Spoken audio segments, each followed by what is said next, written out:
সমাজ সেবক, সমাজ সংস্কারক, কমিউনিটি সিনিয়র নেতৃবৃন্দ, সম্মানিত সিআরপিগণ, বিশিষ্ট ব্যবসায়ীবৃন্দ, ডোনার ও স্পন্সর, আমাদের মেডিকেল সেক্টরে নিয়োজিত আই প্রভাব পরিচালক, এভাবে প্রত্যেকটি অঞ্চল থেকে আগত আমাদের প্রবাসী পরিবারবৃন্দ, এখন আপনাদের সাথে কথা বলবো রাহেন রাফির একটা ইন্টারভিউ নিয়ে। রাহেন রাফি সাহেব তার তাণ্ডব সিনেমার বিদেশ শুটিং নিয়ে কিছু কথা বলছিলেন, সেই সম্বন্ধে আপনাদের সাথে কিছু কথা শেয়ার করব।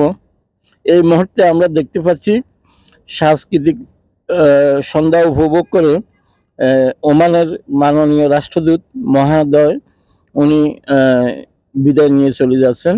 ওনাকে সবাই বিদায় জানাচ্ছেন এবং তার সাথে বেগম রাষ্ট্রদূতও আছেন, বিদায় নিয়ে যাচ্ছেন ওনারা, আপনারা দেখতে পাচ্ছেন। বন্ধুগণ, যেটা বলবো যে রাহেন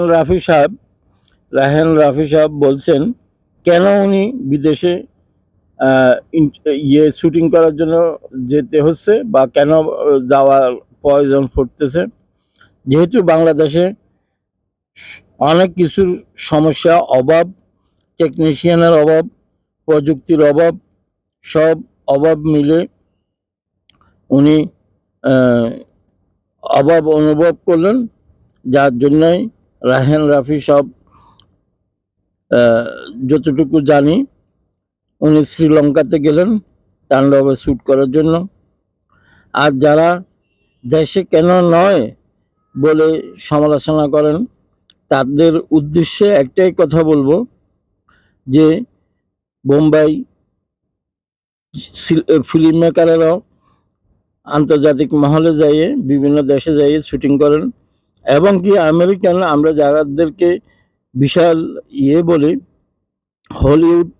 হলিউডের শ্যুট হয় অধিকাংশ সিঙ্গাপুরে হলিউড একটা সিটি তৈরি করা হয়েছে যেখানে শুধু হলিউডের ফিল্ম শ্যুট হয়, বিভিন্ন অনুষ্ঠান হয়, সাংস্কৃতিক অনুষ্ঠান হয়, সেগুলো নিয়ে পুরো একটা সিটি তৈরি করে রাখছেন ওনারা।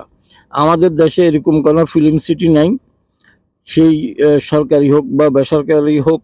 আপনারা দেখতে পাচ্ছেন এই মুহূর্তে যে সাংস্কৃতিক অনুষ্ঠানের অতিথিরা, যারা অতিথি শিল্পী, যারা সাহাম থেকে আসছেন এবং মাস্কেটের অতিথি শিল্পী যারা গান পরিবেশন করেন, নৃত্য পরিবেশন করবেন এবং কমেডি করবেন, সেই অতিথিবৃন্দুদেরকে আপনারা দেখতে পাচ্ছেন ব্যাক স্টেজে কমন রুমে। আমি সেখান থেকেও আপনাদের জন্য ভিডিও ধারণ করলাম। এটা হলো ব্যাক স্টেজ কমন রুম।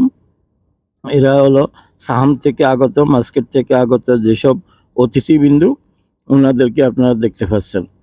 মূল কথা হলো যে আমরা সমালোচনাটা একটু কম করে যে আমাদের বাংলা সংস্কৃতিকে বিশ্ব দরবারে তুলে ধরি, যে আগামীতে আসতে যাচ্ছে তাণ্ডবের প্রতি সবাই দৃষ্টি দিই এবং কিভাবে সফল হয় সেই চিন্তা নিয়ে এগিয়ে যাই।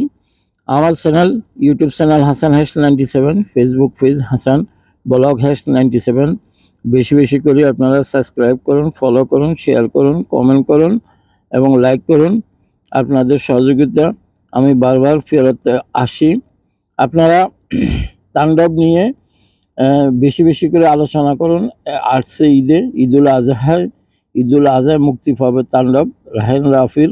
আশা করি খুব চমৎকার হবে, ওনার মেধা দিয়ে ভালোই বানাবেন।